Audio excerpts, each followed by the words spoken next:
Salut tout le monde, c'est Mister Wood. Alors aujourd'hui, on est sur Call of Duty Modern Warfare, mais pas sur Call of Duty Modern Warfare 2, on est sur Code 4, sur un gameplay de Ferocious Night, comme d'habitude. En fait, le 3/4 des gameplays en ce moment que je mets sur ma chaîne sont de lui.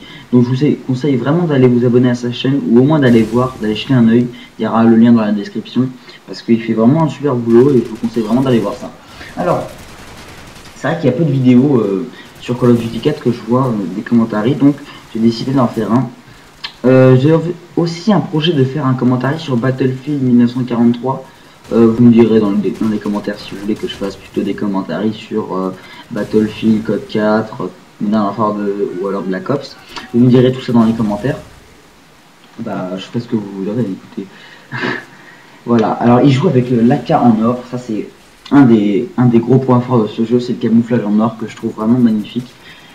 Sur Black Ops, le problème c'est qu'il faut être prestige 14 ou 15, je sais plus, et donc c'est galère de le débloquer ce camouflage en or. Dans ce jeu, voilà, il débloque son drone. Dans ce jeu, les killstreaks, c'est vraiment des trucs imposés, donc c'est comme dans Call of Duty 5, des trucs imposés, donc c'est drone, frappe aérienne et hélicoptère d'attaque. Ça évite les problèmes qu'il y a sur Modern Warfare 2, c'est-à-dire qu'il y a toujours 15 Pavlo et 30 Harrier en l'air, et ça rend le jeu un peu lourd. C'est vrai que c'est un peu chiant de faire des parties, enfin j'y contribue un peu aussi, étant donné que je mets Harrier, Pavlo et mitrailleur souvent, donc moi il y a souvent beaucoup de mes hélicos en l'air, mais c'est vrai que ça pourrit un peu le jeu, c'est un peu chiant, qu'il y ait un peu trop de killstreak comme ça qui volent dans les airs. Là, moi dans ce jeu on ne se fait pas massacrer par le soutien aérien, c'est un jeu que si vous n'avez pas acheté, je vous conseille vivement d'acheter parce que c'est vraiment un jeu sympa. Il n'y a pas de trucs trop abusés. La MP5K et la P90 qui sont un peu plus fortes que les autres, mais vraiment rien de très abusé comme le MP45 ou autre. Franchement, les armes sont toutes à peu près égales. Les plus utilisées, c'est donc la K47 et autres. Par contre, si vous voulez mettre un accessoire sur votre arme, ça vous enlève le premier atout. Imaginez que là, il a mis un viseur laser sur l'arme. Si vous voulez mettre le viseur laser, vous n'avez pas de premier atout. Bon, c'est bien, moi je trouve. Enfin, c'est parfait. Et il sort le Desert Eagle. Alors ça, c'est vraiment l'arme que j'adore dans ce jeu. C'est le Desert Eagle, qui est très beau, je trouve. Il est déjà très beau. Il est très puissant. Et voilà. Par contre, il existe aussi en or, mais là, il l'a pas apparemment en or. C'est un joli double. Il l'a pas en or apparemment, mais bon, il est quand même beau aussi en gris. Il a aussi la AK. Bon, ça c'est vous pouvez mettre tout dessus, vous pouvez mettre le silencieux et le viseur laser. Je vois pas vraiment l'utilité de mettre un viseur laser, mais après si ça lui convient. Il y a aussi un petit problème dans ce jeu, c'est les coups de couteau. Mais ça c'est un peu comme dans tous les Call of Duty, les coups de couteau, à part le Black Ops, ils ont résolu ça. On y reviendra tout à l'heure. En fait, dans ce jeu, les coups de couteau, ils rentrent pas. C'est tout. Vous êtes derrière l'ennemi, le coup de couteau rentre pas. Vous êtes collé à lui, ça rentre pas, je sais pas. Et des fois, vous pouvez rentrer des commandos de 20 km. Enfin, c'est un peu bizarre. Sur Modern Warfare 2, bon, alors là, ils rentrent tous. Vous pouvez être à 20 km du mec et sans avoir commando, les coups de couteau rentrent. En plus, c'est le couteau tactique qui aggrave un peu tout ça. Mais bon. Et par contre, dans Call of Duty Black Ops, les coups de couteau, je les trouve juste parfaits. Vous les rentrez parfaitement. Il n'y a pas trop de commandos. Franchement, je trouve que ce jeu, enfin, au niveau des coups de couteau, est très bien.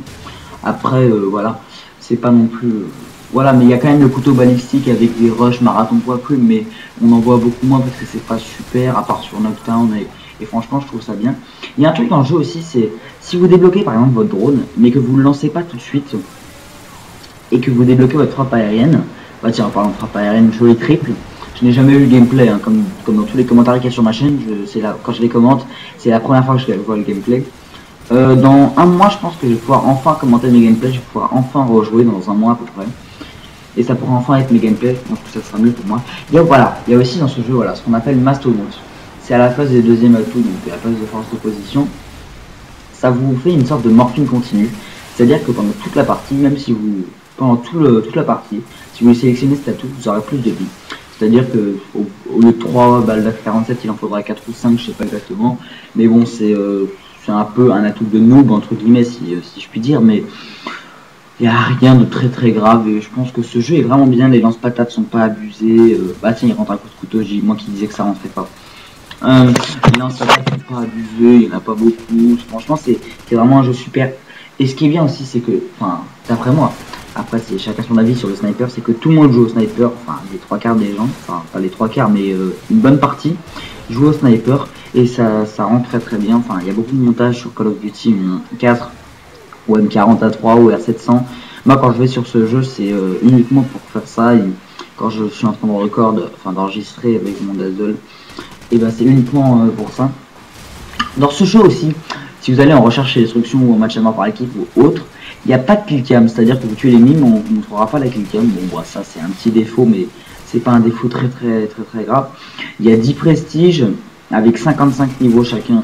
Les niveaux, en fait, vous pouvez vous dire que c'est un peu plus rapide que sur Modern Warfare 2, mais non, parce que les niveaux se passent plus lentement.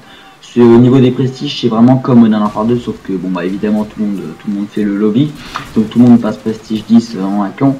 Bon, ça c'est quand même pas très grave, mais bon, voilà. Alors, il va réaliser la killcam, allez. Ouais, il l'a réalisé. Bon, voilà. Il réalise la killcam. Il aura fait un très bon score de 49. Je vous dis, les gars, à la prochaine. Prenez soin de vous et n'oubliez pas de mettre un commentaire et un j'aime dans la vidéo. Ça m'aide beaucoup à faire avancer la chaîne et ça vous coûte que quelques secondes. Voilà, ciao tout le monde, bye.